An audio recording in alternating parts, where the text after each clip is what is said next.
నమస్తే రమగారు. నమస్తే జయ. రమగారు, ఏదైనా ఒక పెద్ద కథ చాలా రోజుల క్రితం నండూరి రామ్మోహన్ రావు గారు, ఈ పేరు నీకు తెలుసు కదా, వారి అమ్మాయి నాతో మాట్లాడారు. ఓకే, మా నాన్నగారు రాసిన ఫలానా కథ అని. ఆ ఫలానా ఏమిటో నేను ఎంత తనుకు వచ్చినా ఇప్పుడు నాకు గుర్తు రావటం. ఓకే, ఆ రోజు చెప్పారు ఆ రోజు ఆవిడ మాట్లాడారు, ఆ పుస్తకం ఉందా మీ దగ్గర అని అడిగారు. కానీ నేను ఎలా పొరపాటు చేశానో ఆవిడ పేరు నేను ఫోన్లో నోట్ చేసుకోవాలి. ఆ తర్వాత కొన్ని వేల లక్షల కాల్స్ మెసేజ్ల్లో లక్షలు వేరే ఉన్నాయి, కానీ ఆవిడ పేరు మిస్ కొట్టేశాను. ఈ కథ చూసిన తర్వాత నేను చెప్పబోయే కథ చూశాక ఆవిడ చాలా గుర్తొస్తున్నారు. వాళ్ళ బోల్సేపు కబుర్లు చెప్పుకున్నాం మేము. ఓకే, ఎంతసేపు కబుర్లు చెప్పామో. బహుశా ఈ వీడియో చూశాకైనా ఆవిడ మళ్ళీ నాకు ఫోన్ చేస్తే బాగుండు అనుకుంటా. ఎట్లా మిస్ చేశానో అదే. ఒక్కోసారి ఏం చేస్తున్నానంటే తెలుగులో కొన్ని పేర్లు రాసి పెట్టుకుంటున్నా, కొంచెం సమీపంలో చూశాను, ఒక 3-4 నెలల గ్యాప్లో గుర్తుండి చూసేస్తాను. ఆవిడ నాతో మాట్లాడి ఈజీగా 1 సంవత్సరం అయిందని అనుకుంటున్నా. ఓకే, దాంతో మిస్ అయిపోయింది. ఆవిడ అడిగింది ఇదేనో కాదో కూడా నాకు గుర్తులేదు. చిలుక చెప్పిన రహస్యం, నండూరి రామ్మోహన్ రావు గారు చాలా మంచి మంచి ఇంగ్లీషు పుస్తకాలు పిల్లలవి తెలుగులోకి చేశారు. టామ్ సాయరు, హక్కల్ బెరిఫిన్, టామ్ మామ ఇల్లు ఇలాంటివి. వాటితో పాటుగా ఆయన కొన్ని కథలు కూడా రాశారు. ఆ రాసిన కథల్లో ఇదొక కథ. ఓకే అండి. ఏమంటారు, చిలుక చెప్పిన రహస్యం. మరి భాష భలే బాగుంటుంది. అవునండి, చాలా సింపుల్గా ఉంటుంది. ఆ పాత కథే అవడానికి. ఇది 12లో వేశారు. ఓకే, 12లో పబ్లిష్ అయింది పుస్తకము. కొంచెం చిరుగుగా ఉన్న బుక్కే కనపడింది నాకు. సరే కథ బాగుంది, సరే వారి పేరు చెప్పేసేయచ్చు. పబ్లిషర్స్ పేజ్ కూడా లేదు. అది దాంట్లో ఒక తారీఖు వేసింది కాబట్టి అది 12లో వేసింది అని అనుకుంటున్నాను నేను. ఓకే, 12లో వేశారు అని. ముందు పేజీ కూడా పోయింది. కాస్త పాతగా ఉన్న పుస్తకం. ఎక్కడ సంపాదించారు? ఏవో పాత పుస్తకాలు వస్తే కొంతమంది ఎవరో పంపిస్తూ ఉంటారు కదా, అట్లా వచ్చింది అనమాట ఒక బుక్. సరే బాగుంది కథ. ఇదేంటంటే ఉజ్జయిని నగరానికి సంబంధించిన కథ. ఒక 4-5 భాగాలు వస్తుంది కొంచెం నిదానంగా వెళ్తే. అలాగే. ఉజ్జయిని నగరానికి విక్రమసేనుడని ఓ రాజుగారు ఉండేవారు. ఈ విక్రమసేనుడికి వివాహం అయింది, సంతానం కలగల. 2వ పెళ్లి చేసుకున్నారు. 2వ భార్యకి సంతానం కలగలేదు. 3వ పెళ్లి, ఇప్పుడు ఇప్పటి రోజుల్లో లాగా 2 భార్యలకి పిల్లలు పుట్టలేదు ఏమిటి అని ముందు ఈయన్ని టెస్ట్ చేసే రోజులు కావు కదా అవి. 3వ పెళ్లి చేసుకున్నారు. కానీ కొంతకాలానికి 3వ భార్య గర్భవతి అయింది. ఓకే, పెద్ద భార్యలు జరిగి ఒళ్ళు మండిపోయింది. ఇది ఒకటి వచ్చింది కొత్తగా కంటానికి అనిపించింది పాప వాళ్ళకి. సరే కొద్ది రోజు కాలం అయింది. సరిగ్గా ఈవిడ చిన్నరాణి, ఆ 3వ రాణి గారు కనబోయే సమయానికి రాజుగారు ఎక్కడికో వెళ్ళాడు. ఆయన రాల. వీళ్ళు ఏం చేశారు, పెద్ద రాణులు 2 లాలుచిపడి ఏం చేశారు, పుట్టిన పిల్లవాడిని తీసేశారు. ఒక చచ్చిపోయిన కుక్క పిల్లని ఆవిడ పక్కలో పడుకోబెట్టారు. కుక్క పిల్లని పడుకోబెట్టి ఈ పిల్లాడిని ఏం చేశారు, ఒక తొట్టెలో పెట్టి ఒక బాక్స్ లాంటి దాంట్లో షిప్రా నదిలో వదిలిపెట్టారు. ఈ షిప్రా నది ఏమిటి, క్షిప్రా అంటారు, SHI అనమాట, మెలికష. షిప్రాలో వదిలేరు. వదిలితే ఏమైంది, ఆ వదిలింది మునగల తేలుకుంటూ పోయింది. రాజుగారు వచ్చాడు, చూసేసరికల్లా ఇదిగోండి మీకు మీ ముద్దల గారాబు బిడ్డని చచ్చిపోయిన కుక్క పిల్లని చూపిస్తే ఆయన నిర్ఘాంతపోయాడు. కుక్క పిల్ల పుట్టడం ఏమిటి, అది కూడా చచ్చిపోయింది. చిన్నరాణి పొగిలి ఏడ్చింది. రాజుగారు చాలా దిగులు పడ్డాడు. కుక్కను అవతల పారేశారు. అయ్యో ఎద్దే నా కర్మ ఇలా జరిగింది అని చాలా బాధపడ్డారు. రాణులిద్దరూ కిచకిచా నవ్వుకున్నారు. వాళ్ళ దారిని వాళ్ళు నిశ్శబ్దంగా ఉన్నారు. ఈ షిప్రా నదిలో వేశారు కదా పిల్లవాడిని బుట్టలో పెట్టి, అది అలా తేలుకుంటూ ఎక్కడికో, ఆ షిప్రా ఎటు వెళ్తే అటు వెళ్తుంది నదీ ప్రవాహం వెంబడి. అయితే ఈ ప్రవాహం వెంబడి రాజుగారికి సంబంధించిన పళ్ళ తోటలు అవి ఉన్నాయి. ఈ తోటల్లో పనిచేసే ఆయన సుజనమిత్రుడని ఒక ఆయన, ఆ తోట హెడ్ అధికారి. ఆయన షిప్రా నదిలో తెల్లవారుజామున కాలకృత్యాలు తీర్చుకోవడానికి వెళ్ళి చూస్తే అది తేలుతూ కనపడుతున్నాం. ఏమిట్రా ఇదే అని చూస్తే పసిపిల్లాడి రోదన వినపడింది. ఈయన పరిగెత్తుకుంటూ నదిలోకి దూకి లాక్కొచ్చాడు దగ్గరికి. చూస్తే ముద్దలకు మూట కట్టే పిల్లవాడు ఉన్నాడు. అప్పుడే పుట్టిన పసికందు. ఆయన తెల్లబోయాడు. ఆ బుట్ట యువతలకి లాగా పిల్లాడిని ఎత్తుకొచ్చాడు. వాళ్ళకి చాలా కాలంగా పిల్లలు లేరు.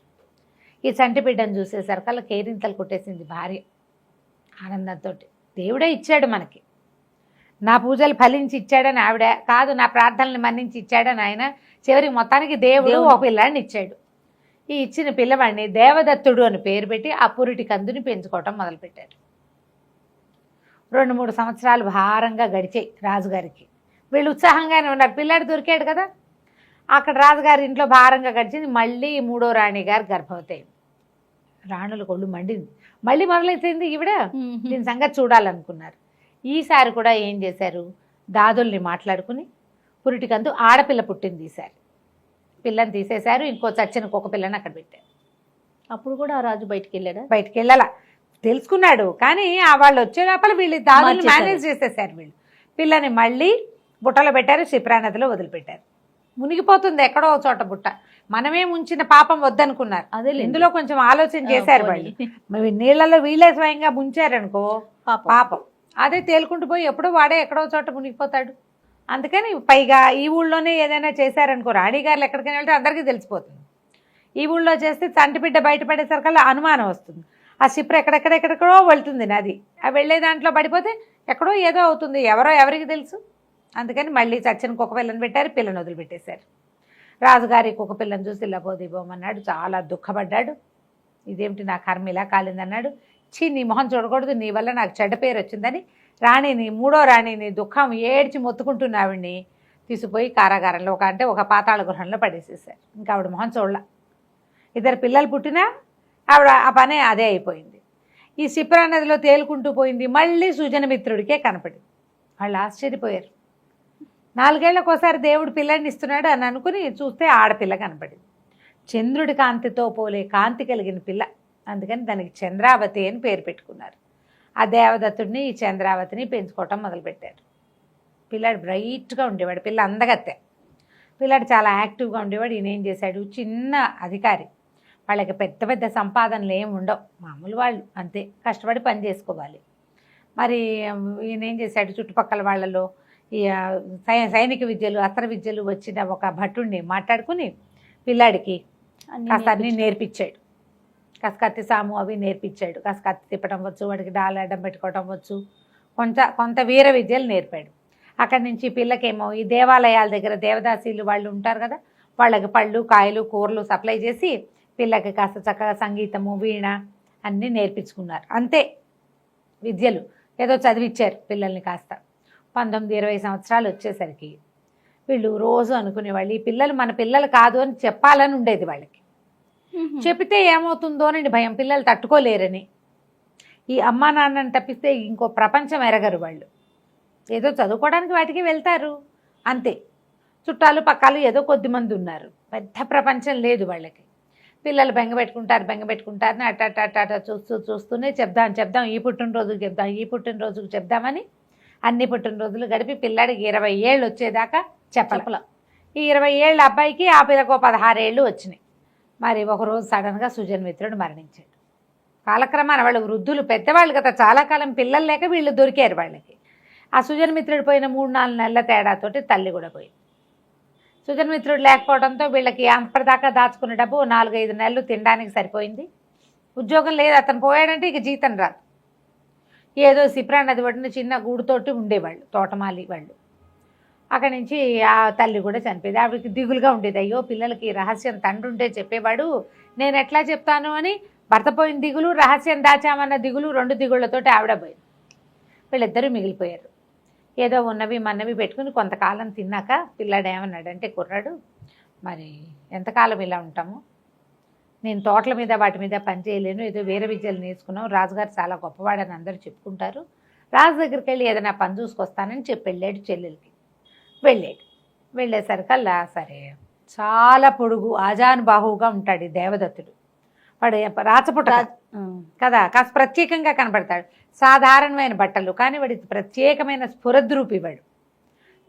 వెళ్తే సరే రాజుగారి దగ్గర లోపల సభాసదులు అందరూ ఉండగానే రాజు సభలో ఉంటాడు రోజు.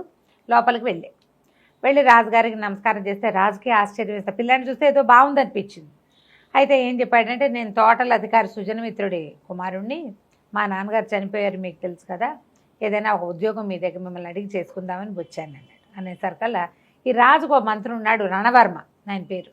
ఆయనకి ఏంటంటే ఇలా చిన్న వాళ్ళంటే ఆయనకి గిట్టదనమాట. పైగా డైరెక్ట్గా రాజుని అడిగితే ఆయనకు నచ్చలేదు. నన్ను కదా ఆశ్రయించాలి మంత్రిని, ఏడేం ఉద్యోగాలు పోసు కూర్చోలేదు పొమ్మన్నాడు. పాపం అనేసరికల్లా ఇతను అన్నాడు, మా తండ్రి మిమ్మల్ని ఆశ్రయించి బతికాడు, బతికిన నాళ్ళు మీకోసమే పనిచేశాడు. ఆయన అకస్మాత్తుగా మరణిస్తే ఆయన సంతానాన్ని మమ్మల్ని ఆదుకునే పని రాజుదే కదా. పైగా నాకు తోటమాలి పని వద్దు, నాకు రణ విద్యలు వచ్చు, అస్త్రశస్త్ర విద్యలు వచ్చు. కావాలంటే పరీక్ష చేయండి, మీరు ఏ పని ఇచ్చినా సంతోషంగా చేస్తాను. నేను కాకుండా మా చెల్లెలు కూడా ఉంది, మేమిద్దరం బతకాలి కదా, మరి మా తండ్రి మీ సేవలోనే మరణించాడు కదా అంటే ఆయన ఏదో కసురుకున్నట్టు మాట్లాడతాడు మంత్రి. మాట్లాడేసరికల్లా కుర్రాడు అంటాడు, నువ్వు నోరు మూసుకో, నేను నీతోటి మాట్లాడటం లేదు. నువ్వున్నప్పుడు నేను నీతో మాట్లాడాలి, నేను రాజు ఉన్నప్పుడు నీతోటి ఎందుకు మాట్లాడాలి, నువ్వు నా మధ్యలో ఎందుకు వస్తావు, రాజుకి సేవకుడికి మధ్యలోకి నువ్వు రావడానికి లేదు, నేను ప్రజల్లో ఒకడిని, నువ్వు మాటలు మానేస్తే మేము మాట్లాడుకుంటాము అనేసరికల్లా ఆయన అన్నాడు, బంధించండి బేండి అనేసరికి కత్తి దూసాడు అబ్బాయి. కత్తి దూసి, నేను యుద్ధాన్ని నాకు అసలు కత్తి దుయ్యాలనే లేదు, కత్తి దూసేలాంటి పరిస్థితి తీసుకొస్తున్నాడు ఇతను, కావాలంటే టెస్ట్ చేసుకోండి అని చెప్తున్నా కదా, పరీక్షించండి, నాకు అవకాశం ఇవ్వాలి కదా, నాకు ఒక విద్య వచ్చు, పరీక్షించి నాకు సరిపడా ఉద్యోగమే ఇవ్వండి, పరీక్షించి నేను ఓడిపోతే పోనీ మేము ఇవ్వమని చెప్పచ్చు అనేసరికల్ రాజుగారు కొంచెం తెప్పరిల్లి మంత్రిని ఆగమని ఏమన్నాడు, సరే నువ్వు ఎవరితోటైనా పోరాడగలవంటే పోరాడతానన్నాడు. సరే ఇంచుమించుగా నీ వయసు వాడే ఉన్నాడు, రణవర్మ కొడుకు, ఓకే, జయచంద్రుడు. ఆ దూరంగా అక్కడ నిలబడ్డాడు, కిటికీ దగ్గర ఉన్నాడు చూడు, ఆ అబ్బాయితోటి పోరాడు, మీ ఇద్దరు యుద్ధం చేసి నువ్వు కనుక గెలిస్తే అప్పుడు నీ ఉద్యోగం సంగతి చూస్తానన్నాడు. ఈ సభని ఆనుకునే ఒక పెద్ద ప్రాంగణం లాంటిది ఉంది, క్రీడా ప్రాంగణం. ఇక్కడ ఏదైనా చిన్న యుద్ధాలు అవి సంభవించినప్పుడు, అది ఇట్లా పోటీలు వచ్చినప్పుడు ఈ సభలో ఉన్న జనమంతా అందులోకి షిఫ్ట్ అవుతారు. సరే ఆ కుర్రాడు వచ్చాడు. ఆ కుర్రాడు ఇతని కంటే ఓ 2 ఏళ్ళు 3 ఏళ్ళు పెద్దవాడు, వీడు కొంచెం చిన్నవాడు కదా, 20 ఏళ్ళ వాడు, ఓ 2 ఏళ్ళు పెద్దవాడు జయచంద్రుడు. వీడు సన్నగా పొడుగ్గా చూవలాగా ఉన్నవాడు అబ్బాయి. అతను కొంచెం పాలు వెన్న మీగడలతోటి పెరిగాడు. వీళ్ళేమో మామూలు కాయ కష్టం చేసుకునే ఇంట్లో వాళ్ళు కదా, కొంచెం నాజుగ్గా కనపడుతున్నాడు కానీ బలంగా ఉన్నాడు, కొంచెం స్టైలిష్గా ఉంటాడు, పైగా బట్టలు అవి మంచివి. వీడికి ఏముంది, కొంచెం అక్కడక్కడ చిరుగులు పడిన సామాన్యమైన కావిరంగు బట్టలు ఈ అబ్బాయివి. రాజుగారి ఇళ్లలో ఉండే బట్టలు వీళ్ళవి వేరుగా ఉంటాయి కదా. సరే ఇద్దరు క్రీడా ప్రాంగణంలోకి వెళ్ళారు, బ్రహ్మాండంగా యుద్ధం చేశారు, కత్తి యుద్ధం. ఈ జయచంద్రుడు దేవదత్తుడు దెబ్బ ఎట్లా ఉంటుందంటే కత్తి డాలు విరిగిపోయేంత బలమైన దెబ్బలు. మొరటివాడు, కాయకష్టంతో పెరిగినవాడు. అతనికి ప్రాక్టీస్ తోటి లాఘవంగా, అంటే పెద్ద గురువుల దగ్గర నేర్చుకోవడం వల్ల తప్పించుకోవడం వచ్చు, మెలకువలు బాగా తెలుస్తాయి.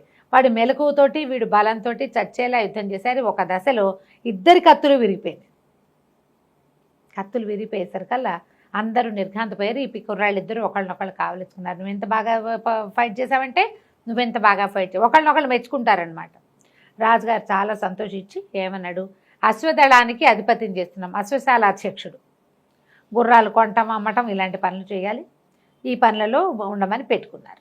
అక్కడి నుంచి వీళ్ళిద్దరూ చాలా స్నేహితులయ్యారు. మీ నాన్న ఏమిటి అట్లా ఎందుకు బిహేవ్ చేస్తాడని ఎడమెంట్గా చేస్తాడు ఆ రణవర్మ మంత్రి. ఆయన అంతే, ఆయన ధనం లేని వాళ్ళని మనుషుల్లాగా చూడు, పైగా వేరు చిన్న జాతులు అంటే పని చేసుకునే వాళ్ళు కదా, వాళ్ళ మీద ఒక చిన్న చూపు నీకు అంటాడు. నాకు అలాంటివి ఏం లేవు, నా ఉద్దేశం అది కాదు, మనుషులు ఎవరైనా మనుషులే, మనం వేసుకునే బట్టల్లాగా మనం వేసుకునే జాతులు కూడాను అని చెప్తాడు. ఆ రోజు నుంచి వీళ్ళిద్దరూ చాలా ఫ్రెండ్షిప్గా ఉంటారు, జయచంద్రుడు దేవదత్తుడు. రణవర్మకి చాలా మంటగా ఉంటుంది కానీ సరే ఏదో అవకాశం, తన కొడుకు గెలవకపోవటం ఓడిపోవటంతో సమానంగా భావిస్తాడు. వాడితో మాట్లాడద్దు వెళ్ళొద్దు అంటాడు కానీ వీడు బెండే కుర్రాడు. వీళ్ళిద్దరూ కలిసి తిరుగుతూ ఉంటారు బాగా, ఉద్యోగంలో చక్కగా స్థిరపడతాడు. 7-8 నెలలు 10 నెలలు అయిపోతుంది. ఒకరోజు జయచంద్రుడు దేవదత్తుడిని కలవడానికి వాళ్ళ ఇంటికి వెళ్తాడు. అక్కడ ఈ అమ్మాయిని చూస్తాడు, చంద్రావతి పిల్ల, మహాందమైన పిల్ల, చాలా అందంగా ఉంటుంది, చక్కగా వీణ వాయిస్తుంది. ఇక ఆ అమ్మాయికి అతుక్కుపోతాడు ఈ అబ్బాయి.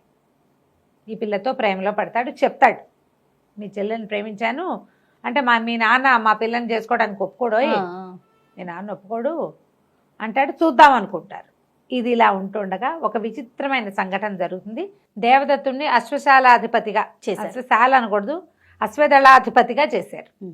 ఈ అశ్విక దళాలు ఏం చేసేవాడు, ఇతను గుర్రాలను కొనేవాడు, పాత గుర్రాలను అమ్మించేసేవాడు, కొత్త గుర్రాలను బ్రీడ్ చేయించటము, ఆ తర్వాత గుర్రాల మీద వీళ్ళకి వెళ్ళడానికి అంటే గుర్రం మీద ఉండే యుద్ధం చేసేందుకు ఒక దళాన్ని యుద్ధం చేశాడు. సంవత్సరంలో చాలా మార్పులు చేశాడు. ఏడాది గడిచింది. ఈ ఏడాదిలో జయచంద్రుడు చంద్రావతితో ప్రేమలో పడ్డాడు. వస్తూ పోతూ ఉండేవాడు వీళ్ళింటికి. ఆ అమ్మాయి కూడా అతనంటే ఇష్టపడడం మొదలుపెట్టింది. బాగుంది, రోజులు గడుస్తున్నాయి. అయితే ఈ అబ్బాయికి స్నేహాలు ప్రేమలు హడావిడి అబ్బాయికి లేదు, దేవదత్తుడికి లేదు. అతనికి చెల్లెల్ని చూసుకోవటం, తన ఉద్యోగం చూసుకోవటం, హుందాగా చక్కగా ఉండేవాడు. చుట్టుపక్కల అందరు ఆడపిల్లలు వాడికేసి చూసిన అబ్బాయి చూసేవాడు కాదు ఎవరికేసి, అసలు ఆ ధ్యాస లేనివాడు అనమాట. ఒకనాడు మహాకాళ దేవాలయానికి వెళ్ళాడు. మహాకాళ దేవాలయం ఉజ్జయిని మహానగరం గురించి చెప్తున్నాం. ఉజ్జయినిలో మహాకాళుడే గొప్ప అద్భుతమైన దేవాలయం కదా.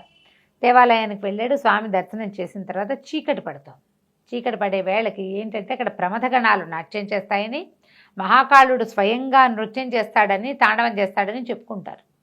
సాయంత్రం అయ్యేసరికల్లా చెండహారతి అని ఒక హారతి ఇస్తారు. బాగా ఇవి మోగిస్తూ, ఢక్కాలు మోగిస్తూ హారతి అది ఇస్తారు.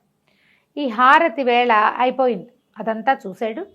సరే ఆ ప్రసాదం ఏదో ఇస్తే అది చేత్తో పుచ్చుకుని అట్లా దేవాలయం వెనక వైపుకి నడిచాడు. ఊరికే చల్లని గాలి వస్తుంది. పౌర్ణమి దాటిపోయింది. పౌర్ణమి వెళ్ళిపోయి చివరి 10 రోజులు గడిచేసరికల్లా వెన్నెల తగ్గిపోతుంది. కను చీకటిగా ఉంది. సాయంకాలం 6:30 ఆ ప్రాంతానికి చీకటి పడిపోయింది. ఇతను వెళ్తుంటే దేవాలయం వెనకాల పెద్ద పురాతనమైన మర్రి చెట్టు ఒకటి ఉంది. పగలు చూస్తేనే భయం వేస్తుంది. మహాదట్టమైన చెట్టు, అది కదులుతూ ఉంటే అదేదో విరుచుకుపడేలా లాగా కనపడుతుంది అనమాట. ఆ చెట్టు కింద ఎవరో కూర్చున్నారు. ఎవరో ఒక ఆయన సాక్షాత్తు వీరభద్రావతారం లాగా ఉన్నాడు. విభూది పుండ్రాలు, తర్వాత ఏమో గట్టిగా జటలు బిగించి కట్టుకున్నాడు. పక్కన ఒక దండం. పెద్ద పర్సనాలిటీగా కనపడుతున్నాడు కానీ పొట్టివాడు ఆయన, ఎత్తరి మనిషి కాదు. విశాలమైన భుజాలు అవి. అసలు వీరభద్రావతారమే బాస్పట్ల వేసుకుని కూర్చున్నట్టుగా కనపడింది. దగ్గరికి వెళ్ళి నమస్కారం చేశాడు. సిద్ధపురుషుడు ఎవరో. ఆయన కళ్ళు తెరిచి అదే పనిగా చూసేసరికి చిన్న బెదురు వచ్చింది లోపల. ఇట్లా గురుస్థానంలో ఉన్న వాళ్ళు మనకేసి చూస్తే మనకి టెన్షన్గా ఉంటుంది, ఏదో చెప్పబోతున్నారని. అయితే ఏమన్నాడు, ఎలా ఉన్నావు అని అడిగాడు. ఆయన ఉరుగుతున్నట్టుంది ఆయన గొంతు. సరే, నువ్వు మీ చెల్లెలు నువ్వు ఉద్యోగం చేస్తున్నావు, బాగుంది. అయితే తోటమాలి బిడ్డలు ఏమైనా నమ్ముతున్నావా అని అడిగాడు. నిర్ఘాంతపోయాడు. అదేమిటి, తోటమాలి పిల్లల్ని కామా మేము? పడిపోయింది లోపల, డక్కు పడింది అనమాట. తోటమాలి బిడ్డలు అని చెప్పుకుంటున్నావు, నమ్ముతున్నావా అని అడిగితే కాదు అని అర్థం, అంతే కదా. అప్పుడు పాదాలు పట్టుకున్నాడు. అయ్యా నన్ను రక్షించండి, మాకు తెలీదు, సుజన్మిత్రుడే మా తండ్రిగా అని మేము అనుకుంటున్నాము. ఆయన తండ్రి కాదు అని అనుకోవడం నాకు సుతరాము ఇష్టం లేదు. ఆయనే నా తండ్రిగా ఎల్లగా ఎప్పటికీ నాకు ఆయనే కావాలి. కానీ అనుకుంటున్నావా అంటే కాదన్న ఒక భావం మీ మాటలో వినపడుతోంది. ఈ రహస్యమా, అది మాకు ఎట్లా తెలుస్తుంది, మేము ఎట్లా తెలుసుకోగలుగుతాం అంటే చాలా సాహసకృత్యాలు చేయాలన్నాడు అన్నాడు ఆయన. అనేసరికల్లా ఇతనికి కుర్రాడికి ఏంటంటే అట్లా ఏవో చేయాలని ఊహ. ఓహో, సాధారణ మగపిల్లలాగా అమ్మాయిల కేసు చూసి ఏదో సరదాపడి అలాంటి వేషం లేదు వీడి దగ్గర. ఒక విపరీతమైన ఆసక్తి ఉన్నవాడు. అది ఒక చిన్న లివింగ్లో ఉండటం వల్ల అట్లా లోపల దబాయించి పెట్టి ఉండింది. ఏదైనా చేసేయాలంటే అవకాశం ఏదో పైకి ఎక్కేయాలి. ఓ తాడో పురికొసైనా కనపడితే అది పుచ్చుకెక్కుతారు. ఏమీ లేని నున్నటి గోడ మీద ఊహలు ఎట్లా వస్తాయి? ఏదో ఒక ఉద్వేగం ఉంటుంది లోపల. దానికి ఆసరా ఒకటి, ఏదైనా ఒక మెట్టు, ఒక తాడ ఆసరా, ఒక సహాయం, ఒక చెయ్యి, ఒక సలహా వస్తే అప్పుడు ఈ లోపల ఎంతూజియాజం ఉన్నవాళ్ళు పైకి ఎగురుతారు. లేకపోతే ఉన్న పరిస్థితులతో రాజీ పడి ఉండాలి. అబ్బాయికి రాజీ పడే ధోరణి లేదు. సాహసాలు చేయాలంటే చేస్తానన్నాడు. సాహసం అనగానే రక్తం ఉరకలేసింది బడికి. ఏదైనా చేస్తానన్నాడు. అయితే ఈయన ఏమన్నాడు, ఇక్కడికి 100 ఆమడల దూరంలో సింహగిరి అని ఒక కొండ ఉంది. చాలా పెద్ద కొండ, కానీ దాని గోడలు అద్దంలా నున్నగా ఉంటాయి. పైకి ఎక్కలేరు ఎవరు. కొండ ఎట్లా ఉంటుంది, అద్దంలా ఉంటుంది, ఎగిడి దిగిడిగా ఉంటుంది, ఈజీగా ఎక్కుతారు. అవును, ఏదో కొండలో కొంత ప్రాంతం ఎక్కలేని తనంగా ఉంటుంది, నూనె పెక్కిపోయి. మొత్తం కొండంతా అద్దంలా ఉంటుంది అంటున్నాడు ఈయన. మానవ మాత్రులు ఎక్కలేరు. ఆ కొండ కొసన ఒక పెద్ద కోట. ఆ కోటకి రాక్షసుడు ఒక రాజు. రాక్షసుడే దానికి రాజు. వాడెవడంటే మన బకాసురుడి వంశంలో చివరివాడు, రాక్షస జాతిలో ఆఖరివాడు. వాడు ఇంకా బతికే ఉన్నాడు. వాడు అక్కడ రాజ్యం చేస్తున్నాడు. ఆ ప్రాంతవాసులు ఎవ్వరూ ఆ కొండ ఎక్కలేరు, కొండెక్కరు, కోటకు వెళ్ళరు, విరుచుకు తింటాడు వాడు. అయితే వాడి దగ్గర, వాడి లోపల ఒక పెద్ద బృందావనం, అంటే ఒక మన ఏమనాలి దాన్ని, ఒక వనం, ఉద్యానవనం. ఆ ఉద్యానవనంలో ఒక మహాద్భుతమైన ఫలవృక్షం, దానికి బంగారు పంజరంలో వేళ్లాడుతున్న ఒక మాట్లాడే చిలక. ఆ చిలకకి నీ రహస్యం తెలుసు, దానికి భూత భవిష్యత్ వర్తమానాలన్నీ తెలుసు, నీ సంగతి దానికి తెలుసు, అది చెప్తుంది. ఈయనకి తెలీదు, ఆయనకి తెలుసు కానీ చెప్పల, అక్కడికి వెళ్ళాలి. ఆ, సరే, ఇప్పుడు ఆ కొండ రాక్షసుడు వీళ్ళని ఎట్లా సాధించటం? ఉపాయం ఉందన్నాడు ఆయన. ఉపాయం ఉంది, నేను చెప్తానన్నాడు. వీడికి ఒక ఉద్వేగం, చూస్తే చుట్టుపక్కల ఎవ్వరు లేరు, చీకటి పడిపోయింది. ఆ హారతి అయ్యాక జనం అంతా వెళ్ళిపోతారు. ఈయన ప్రసాదం తింటూ చెట్టు వెనకాలకు వచ్చాడు ఇతను. సరే చెప్పమన్నాడు. చెప్పంటే, విక్రమాదిత్యుడు ఈ రాజ్యానికి ప్రభు, ఒకప్పుడు ఉజ్జయిని మహాసామ్రాజ్యాన్ని పరిపాలించిన వాడు. ఆయనకి కాళికాదేవి వరప్రసాదంగా ఒక కత్తి లభించింది, చంద్రహాసం. దాని పేరు కాలకీల. మహాద్భుతమైన కత్తి. ఆ కత్తి ఎవడి చేతిలో ఉంటే వాడే రాజు, వాడే కింగు, వాడు జయించేయగలడు. ఆ ఖడ్గాన్ని దాచిపెట్టారు. అది ఎక్కడుంది? మహాకాళ మందిరంలో ఉన్న నందీశ్వరుడి కింద ఉంది. ఆ నందీశ్వరుడిని గనక కదిపితే ఆయన కింద ఆ కత్తి దొరుకుతుంది.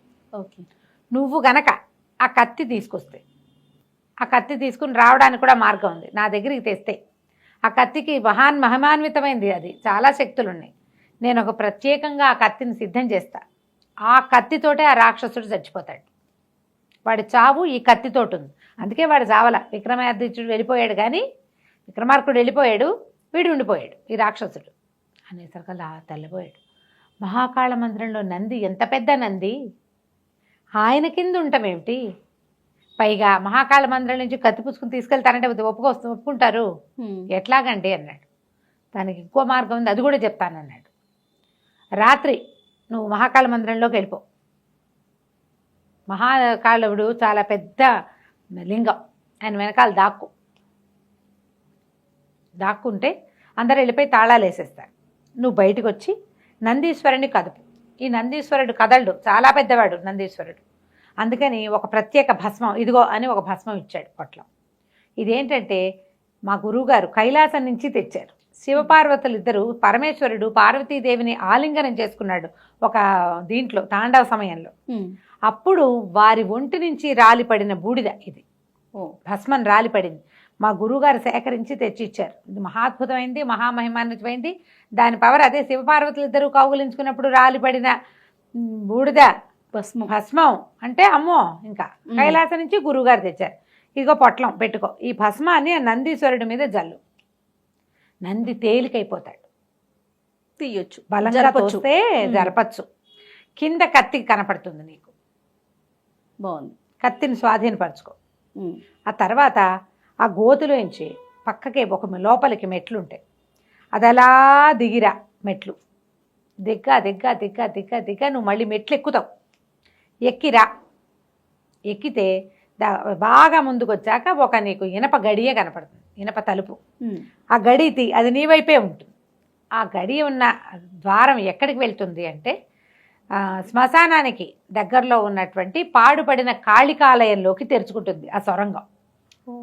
పూర్వం కాళికాలయంలో నుంచి మహాకాళ మందిరానికి విక్రమార్కుడు ఇలాగే తిరిగేవాడు. ఆయనే ఏర్పాటు చేశాడు ఆ సొరంగాన్ని. అందుకని ఆ భూగృహానికి దగ్గరలోనే కత్తిని దాచిపెట్టారు.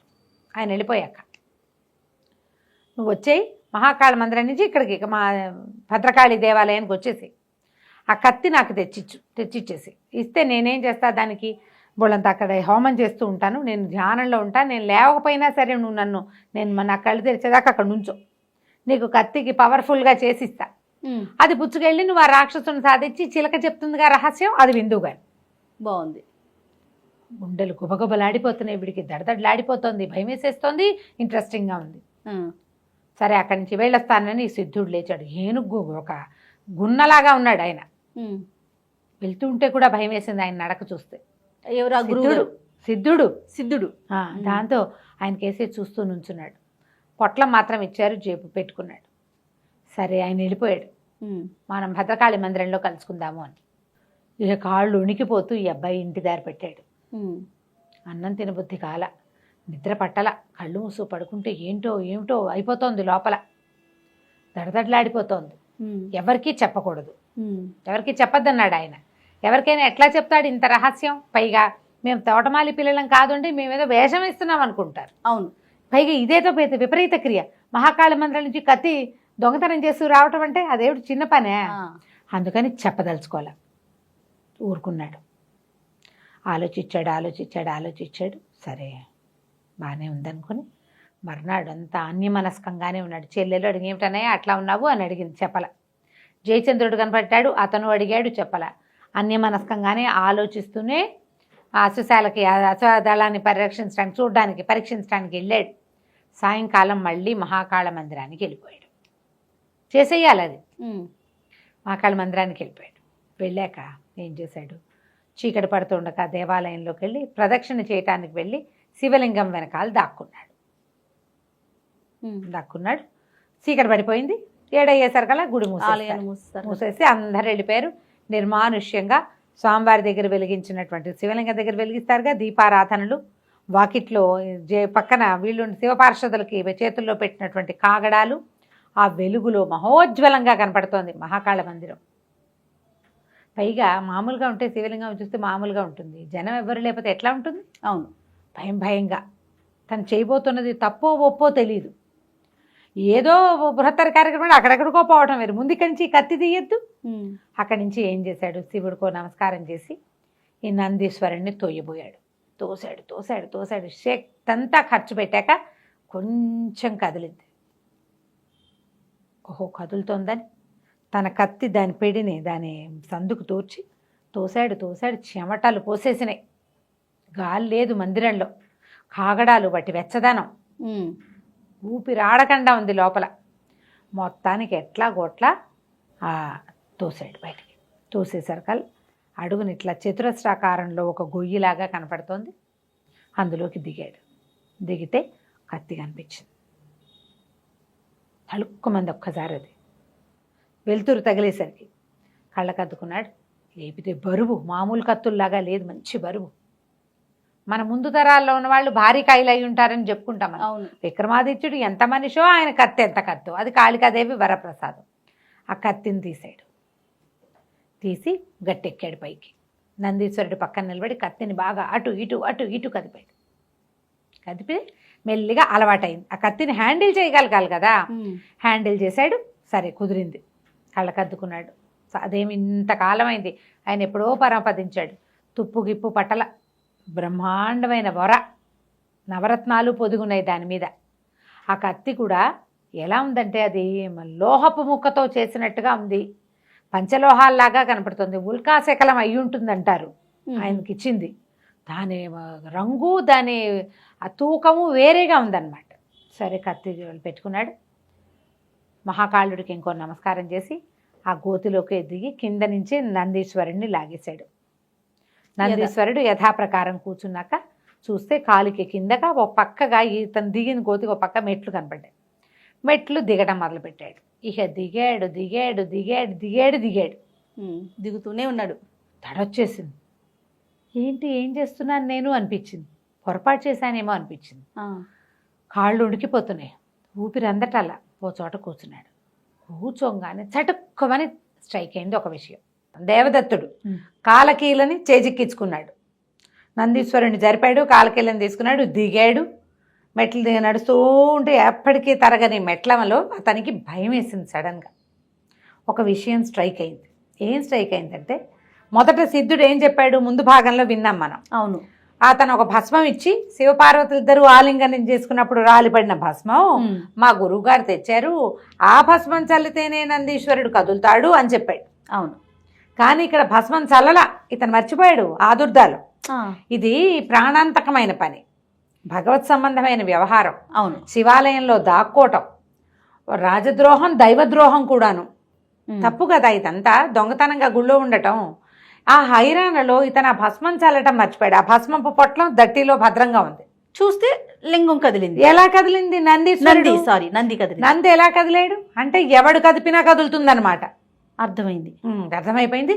వీడెవడో నాకు అబద్ధం చెప్పాడు. నన్ను ఇందులో ఇరికించటం కోసం దైవము, శివాలయము, శివుడు, హిమాలయాలకు వెళ్ళటాలు లేదా కైలాసానికి వెళ్ళటం మా గురువు గారు, నేను సిద్ధుండి నీ జీవిత రహస్యాన్ని దొంగ నాటకం ఆడాడు అని అనిపించేసింది. తప్పు చేశాను, దైవాపరాధన చేశాను, నందీశ్వరుడి మీద నమస్కారం చేయాలి కానీ ఆయన కదిపి చేయకూడదు. ఏం చేయాలో తెలియదా, కానీ కాలకీల మాత్రం చేతిలో ఉంది. ఇదేం కల కాదు, ఇది కాదు, ఖచ్చితంగా మనం చేసాం. సరే ఇంకా గుండె దిటపు చేసుకున్నాడు, సిద్ధుడి సంగతి చూడాలనుకున్నాడు. ఇక నడవటం మొదలుపెట్టాడు. అట్లాగే కాళ్ళు ఉనికిపోతూ, గుండెలు దడదడలాడుతూ, భయంగా, పాపభీతితోటి, దైవాపరాధం చేశామేమోనన్న బెంగతోటి నడవగా నడవగా నడవగా నడవగా నడవగా చివరికి అతనికి గోడ చీకటిగా ఉంది, ఒక గోడ మొహానికి తగిలింది. అతనికి ఉలిక్కి పట్టాడు. మనమైనా సడన్గా మొహానికి అడ్డం వస్తే ఏం చేస్తాం, మెట్లు దిగుతుంటే సడన్గా ఏదైనా అడ్డం వస్తుందని ఊహించాం కదా. ఆ మెట్ల చివర ఒక ఇనప తలుపు, అది తడిమి చూశాడు. అది పెద్ద తలుపులాగా ఉంది. గడియ లోపల భాగంలోనే పెట్టుంది. లోపల అంటే ఈ వైపు గడి వేశారు. సరే ఆ గడియని జరిపితే అది ఎట్లా ఓపెన్ అవుతోంది, ఇట్లా పైకి తెరుచుకుంటోంది తలుపు. బాగా ప్రయత్నం చేసి అతి కష్టం మీద ఏనాటిదో ఆ తలుపు దాన్ని కదిపితే అది ఇట్లాగా భూమి మీద నుంచి, అంటే ఒక ఫ్లోర్ మీద నుంచి ఇట్లా పైకి వెళ్ళినట్టుంది. ఆ పైకి ఎక్కడానికి ప్రయత్నం చేశాడు. అది ఒక పెద్ద పురాతనమైన దేవాలయం. పాడుగొట్లాడుతూ కనపడుతోంది, కొంత వెలుగుంది. ఈ తలుపు ఎప్పుడైతే తీసాడో వెలుతురు కనపడుతోంది అతనికి. ఓకే. అంతా ఒక రకంగా ఈ మెట్లంతా కూడా గబ్బిలాల వాసన అది ఉన్నాయి. మధ్యలో మానవ కపాలాలు కూడా తగిలినాయి ఇతనికి చేతులకి. నేను కూడా అలాగే అయిపోతానా, నాలాగే ట్రై చేసిన వాడు ఎవడైనా ఇలా అయిపోయాడా, భయం వేస్తుంది, అనుమానాలు కదా, అనుమానాలు. అక్కడి నుంచి చూస్తే వెలుగు వచ్చాక అతనికి చుట్టూతో అంతా పరిశీలిస్తే ఏదో ఒక సమున్నతమైన విగ్రహం దాని వెనకాల తను ఉన్నట్టుగా తెలుస్తుంది. మంత్రాలు లాంటివి ఏవో సన్నగా ధ్వనులు వినపడుతున్నాయి, కాగడాలు ఉన్నాయి, కొంచెం ధూపపు వాసన వస్తోంది. దీపారాధన, ధూపము, తర్వాత ఏమో కాగడాల వాసన, అది తెలిసింది. మెల్లిగా పైకి ఎక్కి వెళ్ళేసరికల్లా ఒక జేజి విగ్రహం అమ్మవారిది, చాలా పెద్దది. దాన్ని చుట్టుకుని, ఆ విగ్రహాన్ని చుట్టుకుని ముందుకెళ్ళాడు. ముందుకెళ్తే ఒక పాడుగొట్లాడుతోంది, అమిత పాతది పెద్ద మహాకాళి విగ్రహం, నాలిక చాచి భీకరాకారంలో ఉన్నటువంటి చండిక విగ్రహం అది. చుట్టూతా ఉన్న వాతావరణం అంతా కూడా పాతగా, అశుభ్రంగా, రోజువారీ పూజా విధానాలు జరుగుతున్నట్టుగా లేదు. కానీ ఆ చండికా విగ్రహానికి ముందు చక్కగా ముగ్గు గీకు వేసి ఒక హోమకొండల లాంటిది పెట్టింది. మన సిద్ధుడు పొట్టిగా గున్న ఏనుగులాగా ఉన్నాయన కూర్చుని జపం చేసుకుంటున్నాడు, ఏదో చేస్తున్నాడు. అతని నోట్లోంచే సన్నటి మంత్రాలు వినపడుతున్నాయి. వినపడేసరికల్లా అతను దగ్గరికి వెళ్ళాడు. వెళ్ళి సిద్ధుడిని పలకరించి ఇది తెచ్చావా కాలకీలా, ఏది అన్నాడు. ఆనంగానే, నాయన వచ్చావా, క్షేమంగా రాగలిగేవా, భయమే లేదు కదా, నందీశ్వరుని మళ్ళీ జరిపావా, లాంటి ఏ వాక్యాలు లేవు అక్కడ. వాడు కాలకీల కోసమే చూస్తున్నాడు. తను తేలేడు, తనే తెచ్చుకోవచ్చు. ఇప్పుడు ఆ నందీశ్వరుని జరిపి వీడే ఎందుకు తెచ్చుకోలేదు? అప్పుడు స్ట్రైక్ అయింది అబ్బాయికి. వీడు కానీ ఆ కత్తి నాతో తెప్పించి దాంతోటే నన్ను ఏమైనా చంపేసే ప్లాన్ వేసాడా, బలివ్వబోతున్నాడేమో అనిపించింది. ఎందుకంటే ఈ కనపడుతున్న విగ్రహము ఆవిడ ఇట్లా ఉన్నది కాదు, ఇలా ఉంది, భయంకరంగా రక్తం కోరుతున్నట్టుగా కనపడుతోంది అమ్మవారు. తల్లి స్వరూపం ఇలాంటి స్వరూపం ఎందుకు ఉంటుందో, ఆ స్వరూపానికి ఇలాంటి వాళ్ళకి ఎట్లా ఇదవుతుందా అని అనిపించింది. అడిగేసరికి కత్తి సంగతి సరే, ఇవ్వు కత్తి ఇచ్చేసేయి నాకు అనేసరికి నేను చచ్చినా ఇవ్వను అన్నాడు. పిడుగులాగా వినిపించింది అనమాట శబ్దం. నేను ఇవ్వను నీకు కత్తి అంటే నిర్ఘాంతపోయాడు సిద్ధుడు. అక్కడి నుంచి దండం పుచ్చుకొని కలబడ్డాడు వీడి మీద, దేవదత్తుడి మీద. ఇద్దరు హోరాహోరీ యుద్ధం చేశారు. కత్తి ఇచ్చేసేయమంటాడు. వీడి చేతిలో ఇంత బారాడు కత్తి ఉంటే, ఈ మంత్రదండ చిన్న దండాలు ఉంటాయి, దండం ఏ మూలకి, వీడు దండాన్ని కొట్టేశాడు. ఓకే. ఆయన అట్లాగే అది ఎట్లా ఉన్నాడంటే, కుర్రాడు వీడేమో 22 ఏళ్ల వాడు, కొంచెం యుద్ధ విద్యలు వచ్చినవాడే, కొంచెం కాదు బాగా వచ్చినప్పటికీ ఆ సిద్ధుడు 200-300 సంవత్సరాల వయసు ఉన్నవాడు, పైగా ఎంతో కాలం మంత్రసిద్ధి ఉన్నవాడు. వాడి బలమే వేరు. బాగా బాహుబాహువే యుద్ధమైంది. కత్తి మాత్రం వదిలిపెట్టలా దేవదత్తుడు.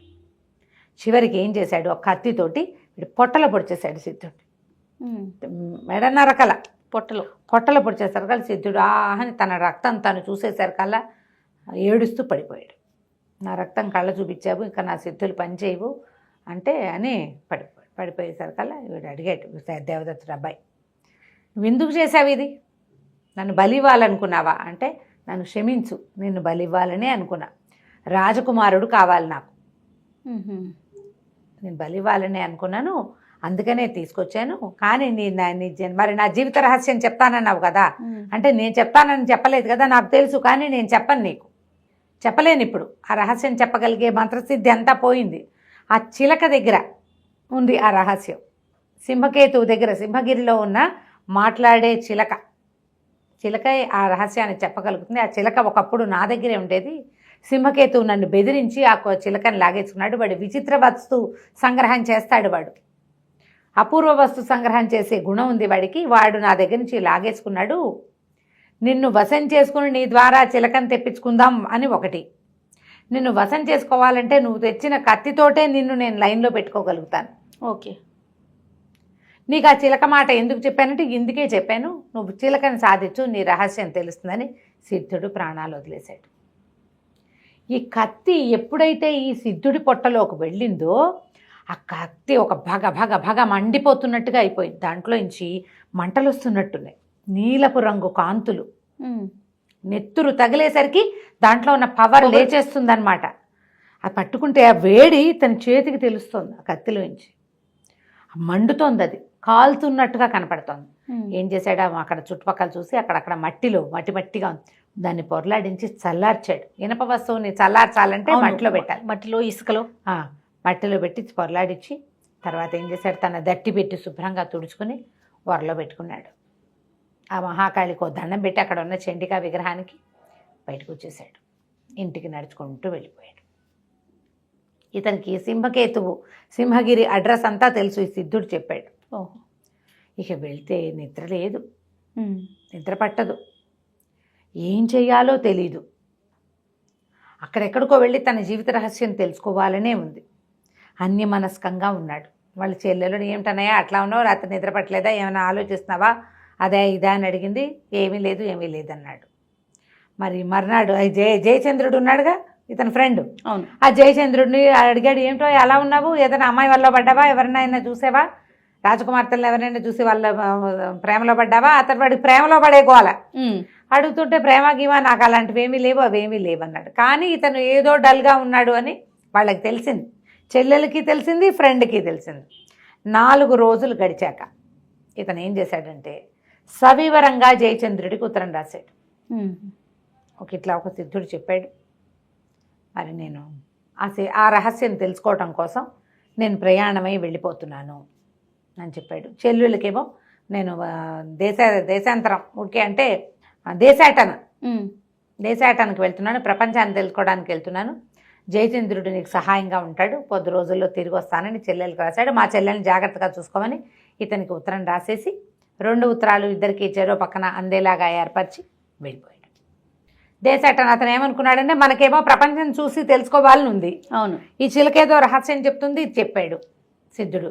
2 తెలిస్తే మన జన్మ రహస్యము తెలుస్తుంది అని చెప్పేసి చక్కటి పంచకళ్యాణి గుర్రం ఉంది, అతను అశ్వశాలకి దానికి అధిపతిగా ఉన్నాడు కదా, అవును, ఆ మంచి గుర్రాన్ని తీసుకుని వెళ్ళిపోయాడు. ఊరంతా హోరెత్తిపోయింది. కుర్రాడు మాయమయ్యాడు. రాజు కూడా ఉత్తరం రాశాడు, నేను దేశాటనకు వెళ్తున్నాను, నాకు చెల్లెల్ని కొంచెం జాగ్రత్తగా చూసుకోండి, దేశాటన పూర్తయ్యాక మళ్ళీ వచ్చి మీ కొలువులో చేస్తాను. రాజుకి ఈ రోజు అబ్బాయిని చూస్తున్నాడు, ఆయన కొడుకే పాపం సంతోషంగా ఉండేది. ఇంత చేదోడు వాదోడుగా ఉన్న కుర్రాడు అతను వచ్చాక అశ్వదళం ఎంత ఇంప్రూవ్ అయింది అవన్నీ తలుచుకుని రాజు కొంచెం బాధపడ్డాడు. జయచంద్రుడు దిగులు పడ్డాడు. ఒక బాగా సంతోషించింది ఏమంటే రణవర్మ జయచంద్రుడు తండ్రి, వీడి పీడ విరగడైంది అని ఏమన్నాడంటే, చూసావా నేను చెప్పాను అతను నమ్మదగిన మా కుర్రాడు కాదని, నువ్వు వినలేదు, ఎప్పుడో వాళ్ళ చెల్లెలు కూడా లేచకపోతుంది, అలాగే నువ్వు వాడితో ఫ్రెండ్షిప్ మానేసి ఆయన కేకలేశాడు తండ్రి. కేకలేశాడు కానీ జయచంద్రుడికి వాళ్ళ నాన్న చెప్పిన మాటలు నచ్చలేదు. చాలా దిగులుగా ఉన్నాడు. పోయి అమ్మాయి చెల్లెల్ని చూసి వచ్చాడు. అతని చెల్లెల్ని వెళ్ళొద్దన్నాడు కానీ వాళ్ళ నాన్న వెళ్ళేవాడు. రాజుగారు ఏం చేశాడు, ఆ అమ్మాయికి కావాల్సినవన్నీ సంభారాలని వాళ్ళే రాజధాని మన అంతఃపురం నుంచి చూసేలాగా ఏర్పరచుకుని పెట్టుకున్నారు. ఈ బయలుదేరిన మనవాడు దేవదత్తుడు ఏం చేశాడో ఎలా చేశాడో బోలెడంత కథ ఉంది. ముందు బయలుదేరి అలా దాటుకుంటూ వెళ్ళాడు. ఒక్కొక్క ఊరు దాటుతూ వెళ్ళి చాలా పెద్ద ఎడార్లని దాటి విపరీతమైన ఎండగా ఉన్న ప్రాంతంలో ఎడార్లను దాటి ఒక నదీ పరివాహక ప్రాంతానికి చేరాడు.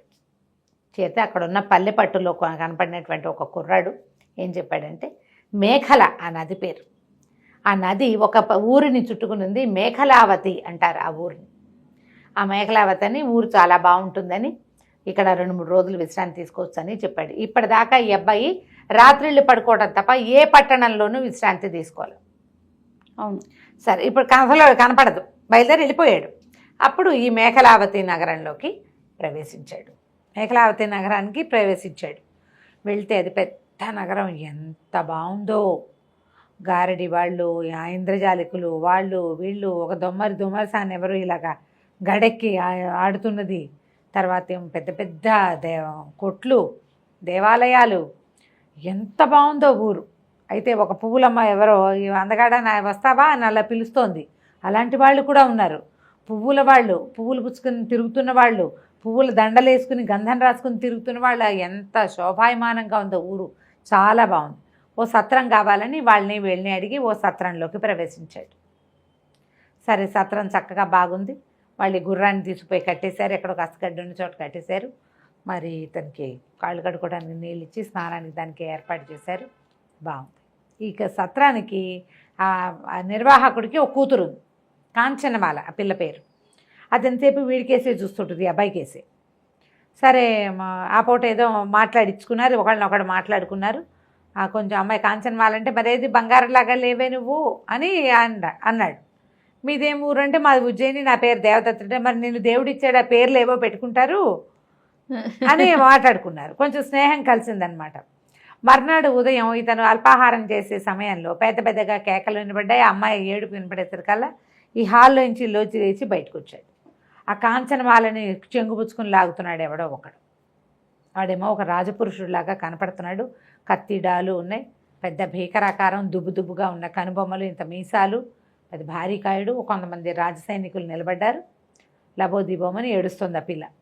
ఆ నిర్వాహకుడు కూడా గోలుమని ఏడుస్తున్నాడు. ఒక్కగానొక్క పిల్ల, ఈ సంవత్సరం పెళ్లి చేసేద్దాం అనుకున్నాం, ఇంతలో ఇలా అయిపోయింది, ఇప్పుడు నా పిల్లని ఎవరన్నా రక్షించండి అని ఏడుస్తున్నాడు. తనేం ప్రయత్నం చేయటల్లా, ఆయన దగ్గర కత్తి ఉంది మరి. ఓకే.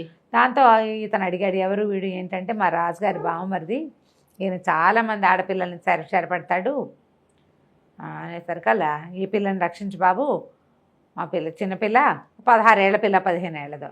అక్కడి నుంచి ఇతను అడ్డం పడ్డాడు. పడేసరికల్లా వాడన్నాడు, ఎవడరా నువ్వు, మా బావకే నేనంటే భయం, రాజుగారికే, నువ్వెవడివి, నీ పెత్తనం ఏమిటి అన్నాడు. కానీ ఇతను మూర్కోల, కత్తి తీసి చెడామడా యుద్ధానికి దిగాడు. చెయ్యి విరిచేశాడు అతన్ని మణికట్టు దగ్గర, విరిచేసి ఈ పిల్లని రక్షించాడు.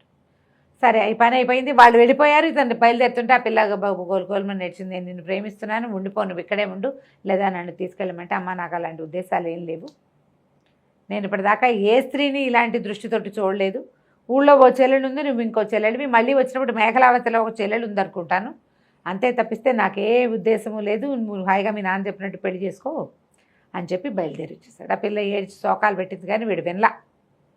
బయటకు వచ్చేస్తే ఇట సత్రం నుంచి బయటకు వచ్చి మొగదల దగ్గరికి వచ్చేసరికల్లా అతనికి జయచంద్రుడు ఎదురొస్తూ కనపడ్డాడు. అబ్బో, ఎంత ఆనందించాడో, ఎలాగొచ్చావో అని ఆశ్చర్యపోయాడు.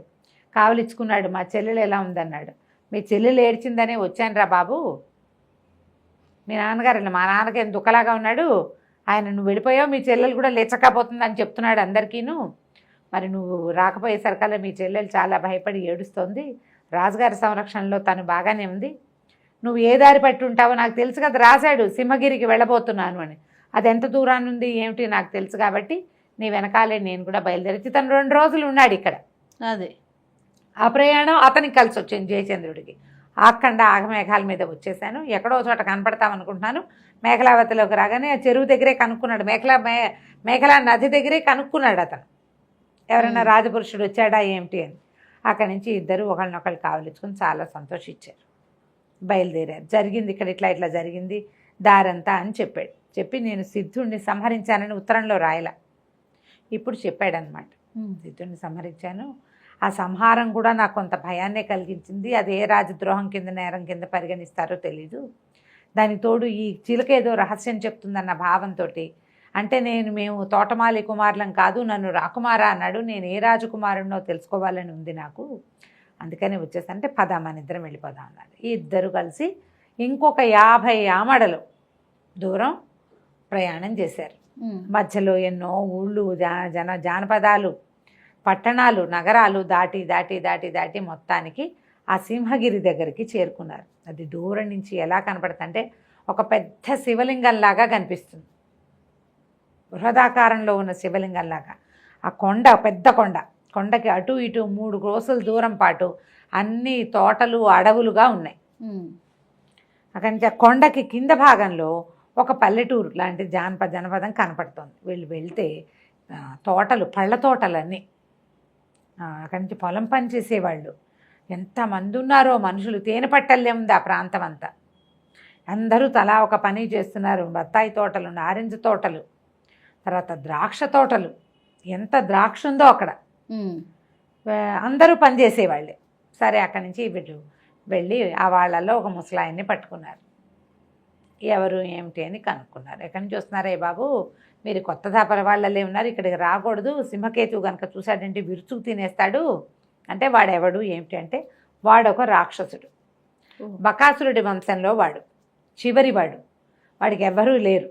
వాడికి విచిత్ర వస్తువు ఇది ఇష్టం, సంచయం ఇష్టం. ఎక్కడెక్కడైనా కొత్త కొత్తవి విచిత్రమైనవి వింతవి కొనుక్కొస్తాడు, పట్టుకొస్తాడు, ఎత్తుకొచ్చేస్తాడు కూడా. రోజు ఓసారి కొండ దిగి వస్తాడు. ఈ తోటలు దొడ్లు అన్నీ వాడివే, మమ్మల్ని అందరినీ పని చేయడానికి ఇక్కడికి తీసుకొచ్చాడు. పనే చేస్తాం. ఎప్పుడైనా బుద్ధి పడితే మనుషుని విరుచుకు తింటాడు. మామూలుగా పెద్దగా మనుషుల్ని తిండు. ఈ పళ్ళన్నీ వాడికే, ఈ ద్రాక్ష అంతా వాడ తాగడానికే సారాయి.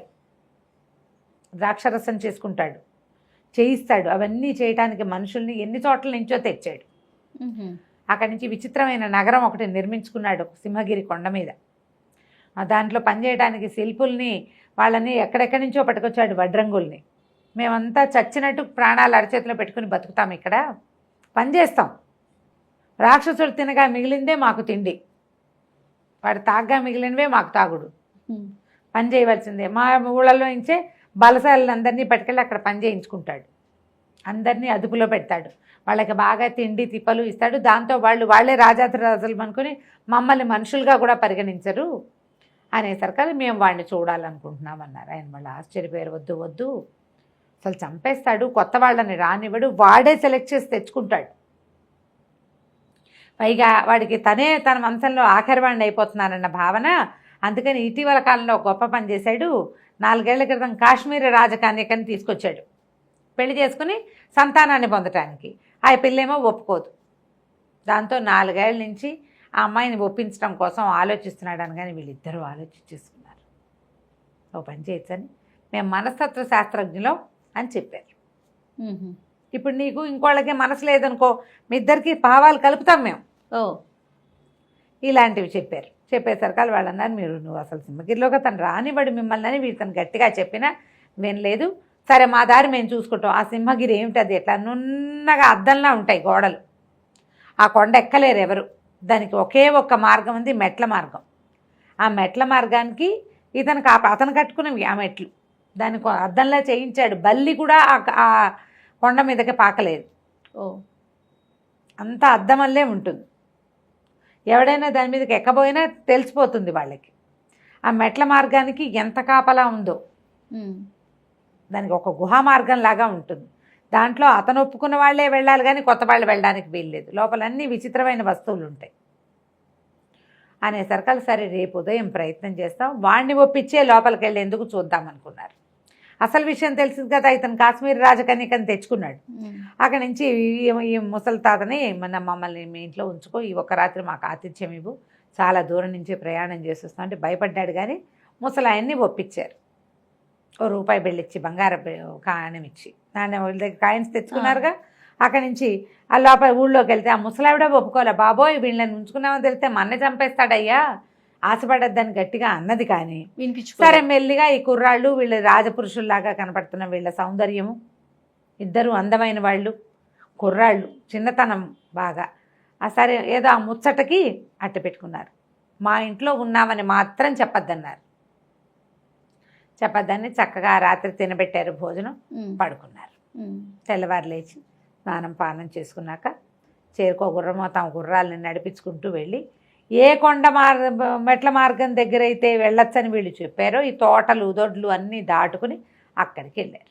వెళ్ళేసరికి అక్కడ పెద్ద ఇంత బాణ పట్టుండి పెద్ద వికృతాకారం ఉన్న ఒక కాపలదారుడు ఉన్నాడు. వాడు అక్కడ అధ్యక్షుడు. వాడి దగ్గర ఒక 12 మంది సైనికులు ఉన్నారు. ఎవర్రా మీరు పొండి పొండి అన్నాడు.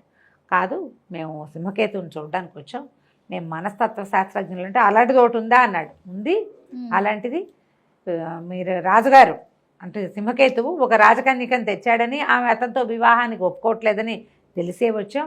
ఆ అమ్మాయికి ఇతని మీద మనసు వచ్చేలాగా చేస్తాం మేము, అలా చేయగలరా అన్నాడు. చేయగలమన్నారు వీళ్ళు. చేయగలము, అదొక తత్వం. అంటే వీళ్ళు ఏమన్నా నాకు కూడా రామ్మొలక్కాయ లాంటి పిల్ల మీద మనసు అయింది, అది ఒప్పుకోవట్లేదు, దాన్ని కుదురుస్తామంటే నీకేం బ్రహ్మాండంగా ఉన్నావు, నిన్నెందుకు ఒప్పుకోవద్దు, బ్రహ్మాండంగా ఒప్పిస్తాం, ముందు రాజుగారి పని చూడండి, తర్వాత నీ పని చూస్తాం అనేసరికి వాడికి ఉత్సాహం వచ్చింది. ఉండండి మీరు ఇక్కడే ఉండండి, నేను పైకి వెళ్ళి చెప్పొస్తానండి. మెల్లిగా వాడి బాణబజ్జ మోసుకుంటూ మెట్లన్నీ ఎక్కి పైకి వెళ్ళాడు. వెళ్ళాక కిందకు వచ్చాడు మళ్ళీ. సరే రమ్మన్నారు, చూస్తామన్నారు. చూస్తామంటే ఎన్ని మెట్లో అవి, మెట్టు మెట్టు మెట్టు ఎక్కి ఎక్కి చచ్చి దుంప దిగిపోయింది వీళ్ళకి. అంత పెద్ద కొండ, ఆ కొండకి మెట్లు ఎక్కాలంటే ఎన్ని మెట్లు ఎక్కాలి? ఇలా మలుపులు ఈజీగా టకటకాల ఎక్కెళ్ళిపోవటం కాదు, పైది కిందకి ఏం కనపడదు, మలుపు తిరిగితే కానీ తర్వాత మెట్లు కనపడదు. అట్లా ప్లాన్డ్గా చేయించాడు, శత్రువులు చొరబడ్డానికి వీలు లేకుండా, తనని సంహరించడానికి ఎవ్వరూ రావడానికి వీలు లేకుండా. పైగా వాడు ఆ ముసలాయన వీళ్ళకి ఏం చెప్పాడంటే, వీడు రాక్షసుడే కాదు, వాడి దగ్గర పెద్ద గుణ ఏనుగంత ఉండేటువంటి సింహం ఒకటి ఉంది, సింహమే విరుచుకు తినేస్తుంది, ఆ సింహానికి తిండి కావాలి, మేము రోజు ఇక్కడ పొట్టేళ్ళని కాల్చి ఒకటి సింహానికి ఒకటి వాడికి పంపిస్తాం, దున్నపోతని కాలిస్తే ఇద్దరికీ సరిపోతుంది. అమ్మో, అంత వాళ్ళు మరి అక్కడి పీపాల కొద్దీ ద్రాక్ష సారాయి చేస్తాం, ఆ సారాయి అంతా వాడే తాగుతాడు, కొండకి దిగ ఎక్కడికో వెళ్ళేస్తాడు, అన్నీ తిరిగి ఏమైనా విచిత్రమైన వస్తువులు దొరికితే తెచ్చుకుంటాడు, మధ్యాహ్నం భోజనం చేస్తాడు, కాస్త నిద్ర చేస్తాడు, సాయంకాలానికి సాయంత్రం లేచి కొండ దిగి వ్యాఖ్యాళ్ళకి వస్తాడు, నచ్చిన పళ్ళు తెంపుకుని తింటాడు. ఏదైనా ఆకలి సరదా వేస్తే ఒక మనిషి ఎవరైనా నచ్చితే రుచిగా ఉన్నారని అనిపిస్తే విరుచుకుని తింటాడు కూడా అప్పుడప్పుడు. ఇది వాడి తాలూకు దినచర్య. అలాంటి వాడు తనని సంహరించడానికి ఎవరైనా వస్తారేమో అన్న అనుమానం ఉంటుంది వాడికి. ఈ ప్రతి మలుపులోనూ ఒక్కొక్క వజ్రం లాంటిది పెట్టున్నారు. ఓ చోట నీలంది, ఓ చోట ఎర్రది, ఓ చోట ఆకుపచ్చవి, అట్లా ఉన్నాయి కార్నర్స్లో. వాట్లలోంచి వచ్చే వెలుగే ఈ మెట్ల మీదకి వెలుగట. అలాంటివి విచిత్రమైనవి కాంతులు వెదజల్లే రత్నాలు కూడా ఎక్కడెక్కడి నుంచో సంగ్రహించుకొని తీసుకొచ్చాడు. సరే చచ్చి జడి ఈ మెట్లన్నీ ఎక్కి కొండెక్కారు. పైకి వెళ్ళేసరికల్లా ఇక ఎన్ని రకాల వస్తువులు ఉన్నాయంటే పైన ఎంత బాగుందోట. కొన్ని ఒక సంగీత వృక్షం లాంటిది ఒక చెట్టు, దానంతటదే ఏదో పాట పాడుతోంది, ఒక వీణ దానంతటదే మోగిపోతోంది, ఏమిటో పిట్టలు, పక్షులు, శిల్పాలు, అన్ని వింతలు విచిత్రాలు, జలయంత్రాలు, అన్ని వింతలు విచిత్రాలు. ఎక్కడెక్కడ మంచి మంచి ఉంటే అవన్నీ తెచ్చుకుంటాడనమాట. ఎంత బాగుందో అవన్నీ చూసి అట్లా అట్లా అట్లా అట్లా అవన్నీ చూసి అవన్నీ దాటుకుంటూ సభాభవనం దగ్గరికి వెళ్ళేసరికల్లా పెద్ద అరుపు వినపడింది. ఇంతెత్తున్న సింహం, ఎంతెత్తుందో అది, అంత సింహాన్ని వీళ్ళ జీవితంలో చూడలేదు ఎప్పుడు. అది కాస్త పెద్దగా బొబ్బరించి దూకపోతే ఆ పక్కన నిలబడిన ఒక మహాపురుషుడు ఒక అతను దాన్ని వద్దు ఆగు ఆగు అని ఆపాడు. ఆ సింహాన్ని ఆపిన వాడు వీళ్ళు ఎట్లా ఊహించారు రాక్షసుడు అంటే, మిడిగుడ్లు, బాణబొజ్జ, భీకరాకారము, దుంప జుట్టు వేళ్లాడిపోతూ అలా ఎలాగో ఊహించారు. కానీ వీడు అక్కడ అట్లా లేడు. వీళ్ళ మీద ఇంకో 2 అడుగులు అడుగున్నర ఎత్తున్నాడు, దానికి తగినంత లావున్నాడు, చక్కగా ఆభరణాలు, వీళ్ళు పుర్రెలు కపాలాలు వేసుకుంటున్నాడేమోనని భావించారు. పుర్రెలు లేవు, కపాలాలు లేవు, రత్నహారాలు ధరించున్నాడు. వాడు చూస్తే రాక్షసుడిలాగా లక్షణాలు లేవు అసలు. ఎవరో గంభీరంగా ఉన్నాడు, పెద్ద పెద్ద కళ్ళు, వాటి కళ్ళల్లో ఎర్రజీరలు ఉన్నాయి తప్ప మిడిగుడ్లు, వీళ్ళు కూరలు, కపాలమాలలు ఏమీ లేవు. పక్కపక్క నవ్వాడు వీళ్ళని చూసి. ఎవర్రా మీరు అన్నాడు. వాయిస్ మాత్రం మంచి ఇదిగా ఉంది. ఆ సింహం ఎట్లా బొబ్బరిచిందో ఈయన గొంతు కూడా అలాగే ఉరుములాగా ఉంది. ఎవరైనా సరికల్లా మేము మనస్తత్వ శాస్త్రజ్ఞులం అనేసరికల్లా ఎలా చేస్తారు, మీరు చూస్తే రాజకుమారులల్లే ఉన్నారు, రాజకుమారులల్లే ఉన్నారు, అందంగా ఉన్నారు, యువకులు, వయసు తక్కువ వాళ్ళుగా కనిపిస్తున్నారు, మీకు మనస్తత్వాలు శాస్త్రాలు ఎలా తెలుసు, ఏం చేస్తారు మీరు అన్నాడు. ఏదైనా చేస్తాం, కాశ్మీర్ రాజకుమార్తెకి నీ మీద మనసు వచ్చేలాగా చేస్తాం అంటే అప్పుడు చెప్పాడనమాట. 4 ఏళ్ల క్రితం తీసుకొచ్చాను, 4 సంవత్సరాల నుంచి బతిమలాడుతూనే ఉన్నా, చచ్చిపోతానని బెదిరించి నా దగ్గర ఉంటుంది కానీ నన్ను వివాహం ఆడనివ్వలేదు. ఓహో, పెళ్ళి కూడా లేదు? పెళ్ళి లేదు, తీసుకొచ్చాడు, పెళ్లి చేసుకుందాం అనుకుంటే ఆవిడ ఒప్పుకోవాలి, చచ్చిపోతానంటూ అది నేను దానికి సరిపోంటా, నేను రాక్షసుండి అంటుంది, నా అందం దానికి చాలలేదు, సరే దాన్ని సరి చేస్తారా మీరు అన్నాడు. సరి చేస్తామన్నారు. కాశ్మీర్ రాజకుమార్తెను ప్రవేశపెట్టండి అన్నారు. దేవదత్తుడు జయచంద్రుడు ఇద్దరు సింహగిరి కోటకి వెళ్ళిపోయారు. పైకి ఏం చెప్పారంటే, ఆడవాళ్ళ మనసు మార్చే మంత్రవేత్రం, స్త్రీ మనసు తెలుసుకోగలం, స్త్రీ వశీకరణ విద్యొచ్చు మాకు, ఇలా చెప్పి పైకి వెళ్ళారు. అక్కడ సింహకేతు, వీళ్ళు రాక్షసుడు అంటే వీళ్ళు పెద్దగా ఊహించుకున్నారు. అలా ఏం లేదు, వాడు కొంచెం భారీ కాయుడు, పెద్ద పెద్ద ఎర్రజీరలు ఉన్న కళ్ళు, ఓ పెద్ద సింహం వాడి దగ్గర, మంచి వజ్రాల హారాలు, కొంచెం బాగా కడియాలు గిడియాలు వేసుకుని గ్రాండ్గా ఉన్నాడు. మీరేనా అన్నాడు. మేమే స్త్రీ వశీకరణ అంటే మిమ్మల్ని చూస్తే ఏదో రాజకుమారులలో ఉన్నారు, వ్యాహ్యాలకు వచ్చినట్టు వచ్చారన్నాడు. కాదు, మేము చేస్తాము అంటే ఎలా చేస్తామంటే, అమ్మాయి నువ్వు నచ్చలేదని చెప్తే బాగుండలేదు అంటుంది. ఆ బాగుండని వాడే నాకు నచ్చాడని అనిపిస్తాం మేమంటారు వీళ్ళు. ఓహో అనేసరికల్లా సింహకేతు అన్నాడు, నేను 4 సంవత్సరాల క్రితమే నేను కాశ్మీర రాజకన్యకని వాళ్ళకి తెచ్చుకున్నాను. అమ్మాయి చాలా అందగత్తే, కానీ నువ్వు రాక్షసుడివి, నేను పెళ్లి చేసుకోను అంటోంది. 4 ఏళ్ళ నుంచి చూస్తున్నా, దగ్గరకు వస్తే చచ్చిపోతానని బెదిరిస్తోంది. వివాహం చేసుకోవాలి, మా రాక్షస జాతి నాతోటే అంతరించిపోతుందని బెంగగా ఉంది. సరే మీరు అమ్మాయిని చూద్దురుగాని అన్నాడు.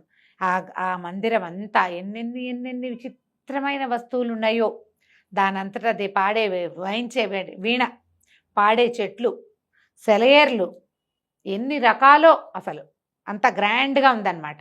చిత్రలేఖను పిలిపించండి అన్నారు. చిత్రలేఖను పిలిపించమంటే అమ్మాయి వచ్చేసరికల్లా ఒక నిండుగా పూసిన పున్నాగ చెట్టల్లే ఉంది అమ్మాయి. ఎంత అందంగా ఉందో.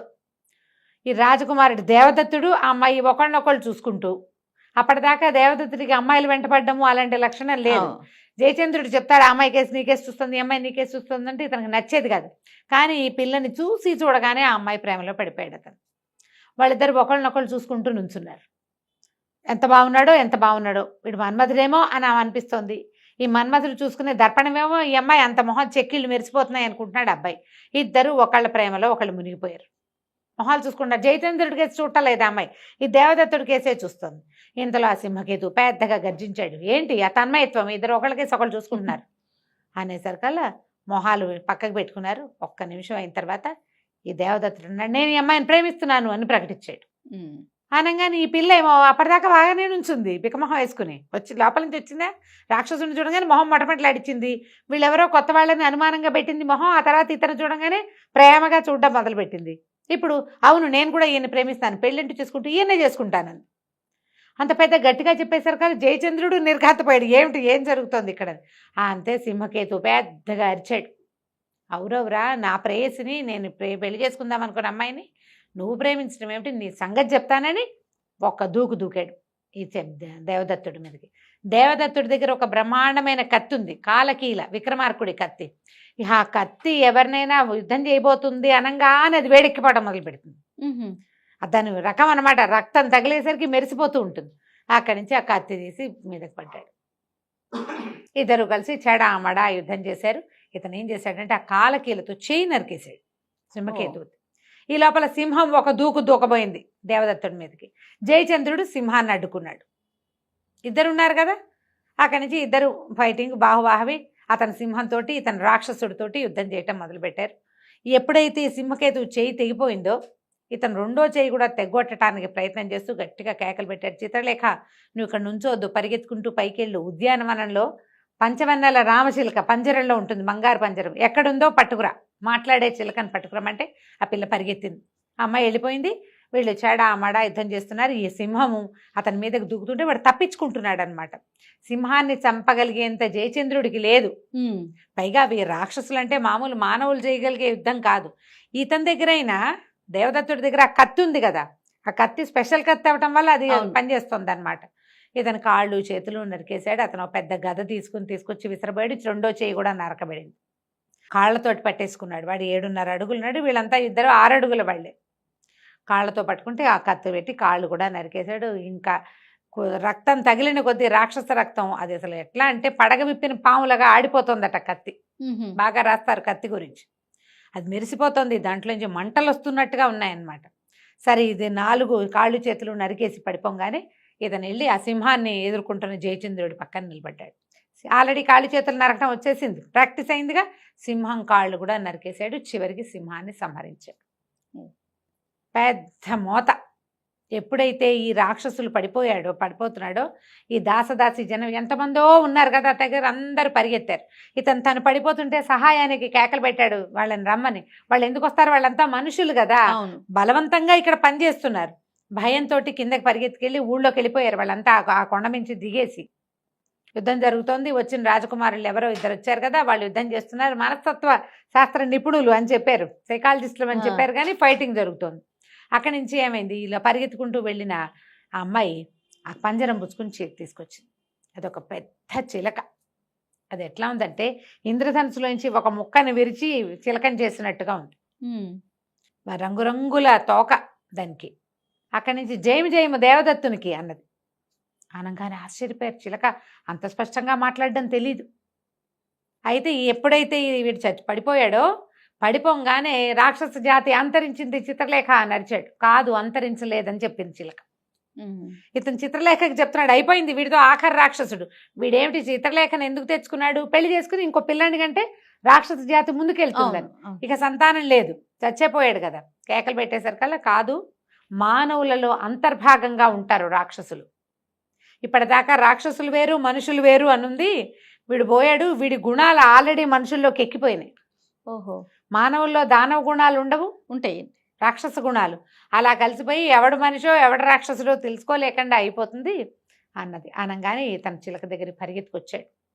ఆ పంజరంలో ఉన్న చిలకకి నమస్కారం చేశాడు. నువ్వేనా సిద్ధుడు చెప్పిన చిలక అన్నాడు. నేనేనంటే నా జన్మరహస్యం నీకు తెలుసా అని అడిగాడు. తెలుసు, కానీ ఇప్పుడు చెప్పను, దానికి సమయం సందర్భం కావాలి, వెళ్ళిపోదాం పద. ఇంతలో ఏమైంది, కింద నుంచి ప్రజలంతా కేకలు పెట్టుకుంటూ కొండ దగ్గరకు వచ్చారు. వీళ్ళేమో ఆ చిలకని చేత్తో పుచ్చుకుని ఆ చిత్రలేఖని వెంబడి పెట్టుకుని దిగేశారు. పైన రాక్షసుడు మరణించాడు, సింహం మరణించింది. సైనికులంతా పారిపోయారు. ఆ చిత్ర విచిత్ర వస్తువులన్నీ అక్కడే ఉండిపోయాయి. కిందకి దిగిరాగానే దేవదత్తుడు ప్రకటన చేశాడు, రాక్షసుడిని సంహరించాం. పైనున్న సంపద అంతా, ఆ కొండ మీద ఉన్న సంపద అంతా మీ ఊరు వాళ్ళదే. మీరే కష్టపడి ఇక్కడ వ్యవసాయం చేసి పళ్ళ తోటలు పెంచి భూమిని తవ్వి ఎన్నో రకాల పనులు చేసి సంపద అంతా సృష్టించారు. ఆ సంపద అంతా మీదే. ఏ దేశాల నుంచి మిమ్మల్ని ఇక్కడికి తీసుకొచ్చాడో మీ దేశాలకు వెళ్ళిపోండి. ఈ రాత్రి ఉత్సవం చేసుకుందాం. ఇతన్ని సంహరించిన సందర్భంగా రేపొద్దున మాకు 4 గుర్రాలు పుంజు ఒక రథాన్ని సిద్ధం చేయండి, మా దారిని మేము వెళ్ళిపోతాం. ఈ ప్రాంతము, ఈ కొండ, అందులో ఉన్న సంపద పూర్తిగా మీదే, మాకేమీ అక్కర్లేదు. చిత్రలేఖను రక్షించాను, వాళ్ళ అమ్మ వాళ్ళ ఇంటికి పంపించేస్తా. నేను ఒక చిలకని మాత్రం తీసుకెళ్తున్నాను, నేను ఈ చిలక కోసమే ఇంత దూరం వచ్చానని చెప్పాడు. ఆ రాత్రి బ్రహ్మాండంగా పండగ చేసుకున్నారు. మొట్టమొదటి ఒక వృద్ధుడు వీళ్ళకి ఆసరా ఇచ్చాడు కదా, వాళ్ళ ఇంట్లో ఉన్నారు చాలా సంతోషంగా. మర్నాడు పొద్దున 4 గుర్రాలు పూంచిన ఒక రథంలో, రాక్షసుడిదే ఆ రథం, ఆ గుర్రాలు వాడివే, అన్ని ఎక్కేసి దాంట్లో ఎక్కి జయచంద్రుడు సారథ్యం వహిస్తుండగా ఈ దేవదత్తుడు ఆ చిత్రలేఖను పక్కన పెట్టుకుని ఆ బంగారు చిలక ఉందిగా, అది ఉన్న బంగారు పంజరాన్ని తన ఎదురుగుండా పెట్టుకుని తీసుకుపోయాడు. చిలకని 2-3 సార్లు అడిగాడు, ఇప్పుడు నేను నీకు రహస్యం చెప్పను. అప్పుడు నువ్వెవరు ఏమిటి అని అడిగితే, వ్యాస మహర్షి నా తాత, సుఖ మహర్షి నా తండ్రి. సుఖ మహర్షి వల్లనే నేను చిలక రూపంలో జన్మించాను. అప్పుడు ఆయన నాకు చిరంజీవిగా వరం ఇచ్చారు మా తాత. నేను ఎప్పటికీ బతికే ఉంటాను, నాకు మరణం లేదు. అయితే నేను ప్రశాంతంగా స్వేచ్ఛగా తిరిగేదేవాడిని, అన్ని చోట్లకి తిరిగేవాడిని. మా తాత వల్లే నేను సమస్తమైన శాస్త్రాలు అన్నీ తెలుసుకున్నాను. మీరు వచ్చిన ఉజ్జయిని నగరం గురించి కూడా నాకు తెలుసు. కాళిదాసు స్వయంగా ఆయన పద్యాల శ్లోకాలు రాసేటప్పుడు నేను ఎదురుగుండా కూర్చొని విన్నాను. ఎప్పటి నుంచో నేను ఇక్కడే ఉన్నా. యుగాలు మారిపోయినాయి. కృతయుగంలో పద్ధతి ఒక రకంగా ఉండేది, త్రేతాయుగం, ద్వాపరయుగం, ప్రతి చోట కూడా ధర్మం కాళ్ళు తగ్గించుకుంటూ ఆఖరి కాలు మీద ఉంది. నేను చూడనివి కాదు, ఇవన్నీ నాకు తెలుసు అని ఏదో వేదాంతము అవి ఇవి చెప్పింది. వేదాంతం ఎక్కడ, జయచంద్రుడేమో ఆ అమ్మాయి కోసం చూసుకుంటున్నాడు, చంద్రావతి ఇతని చెల్లెల గురించి.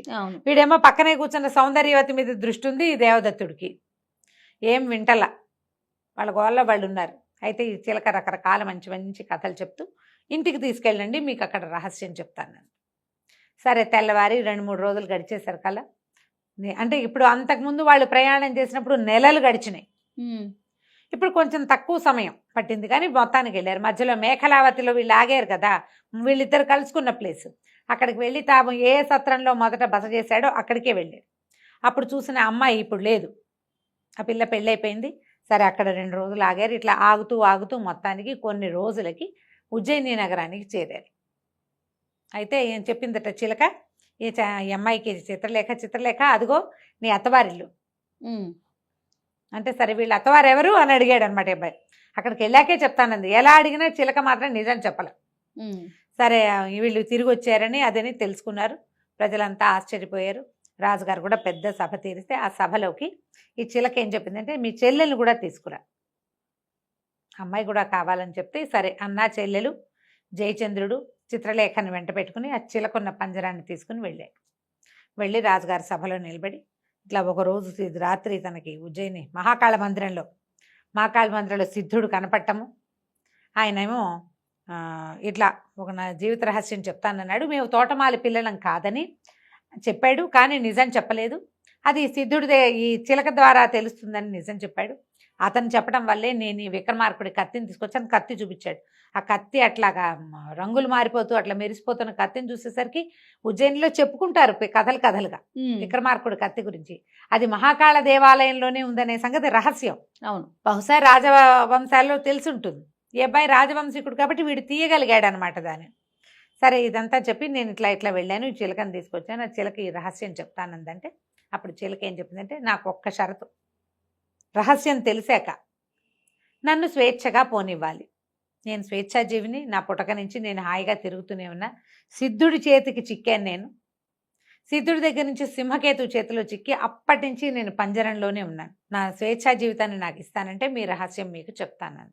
ఆ చిలకని వీళ్ళేం చేసుకుంటారు, ఆసక్తి లేదు. సరే అన్నారు. అప్పుడు చిలక ఏం చెప్పిందంటే పంజరం నుంచి తలుపు తీయండి అని పంజరం తలుపు తీయించుకుని బయటకు వచ్చి నిలబడింది. అప్పుడు రాజా నువ్వు ఎంతో కాలంగా నిస్సంతువుగా ఉన్నావు, పిల్లలు లేరు, మీ దేశానికి ఉత్తరాధికారి లేదని బాధపడుతున్నావు. ఉత్తరాధికారి ఉన్నాడు, నీవు దేవదత్తుడే నీ ఉత్తరాధికారి.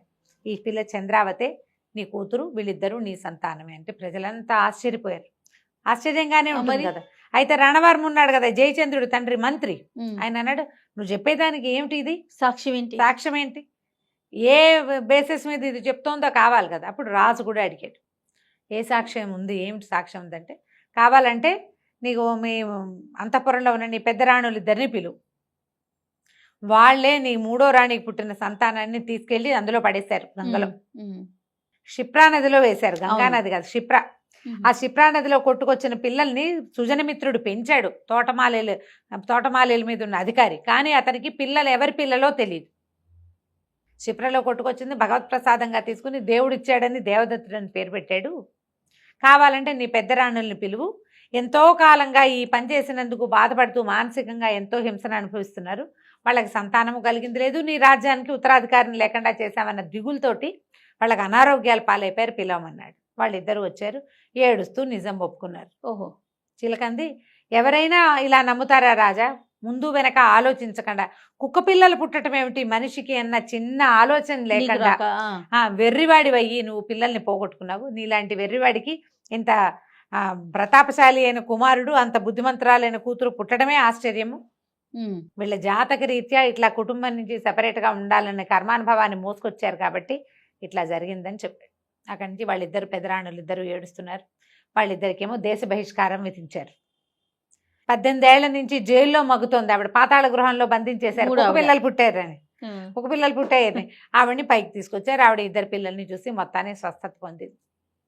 ఈ రణవర్మ గారు ఎక్కడో పుట్టిన వాళ్ళు వీళ్ళు అని వీళ్ళని చాలా అవమానం చేశాడు. కానీ ఇప్పుడు క్షమించండి ఒప్పుకొని వాళ్ళ అమ్మాయిని, రాజుగారి అమ్మాయిని మంత్రి గారి అబ్బాయికి ఇచ్చి పెళ్లి చేశారు. ఇతనేమో చిత్రలేఖకి ఏం చెప్పాడంటే నువ్వు పెళ్లి చేసుకుందాం, నాతో ఉండు, మనం ఇక్కడ సెటిల్ అయిపోయాక మీ ఊరు పంపిస్తాను, మీ అమ్మా నాన్న దగ్గరికి వెళ్దాం. వాళ్ళు కూడా పాపం దుఃఖంలో 4 ఏళ్ల నుంచి. అవును సరే ఇక్కడ ఉండగానే వాళ్ళకి కబురు చేసి మీ అమ్మాయి క్షేమంగా ఉంది, మా అబ్బాయి వెళ్ళి తీసుకొచ్చాడు, ఇక్కడికి రండి పెళ్లి చేద్దామని వీళ్ళే వాళ్ళకి ఉత్తరాలు రాసి కాశ్మీర దేశపు రాజుగారిని రాణిగారిని కూడా పిలిపించారు. 2 వివాహాలు ఏకకాలంలో చేశారు. ఒకేసారి పెళ్లి చేసుకుని ఇతను ఈ రాజ్యానికి, ఉజ్జయిని మహానగరానికి, కాశ్మీర రాజ్యానికి కూడా రాజు అయ్యాడు దేవదత్తుడు. జయచంద్రుడు మంత్రిగా 2 రాజ్యాల్లోనూ తన ప్రతిభ చూపిస్తూ ఎంతో కాలం ముందుకెళ్ళారు. కథ కంచికి మనం ఇంటికి. సూపర్. నమస్తే. నమస్తే.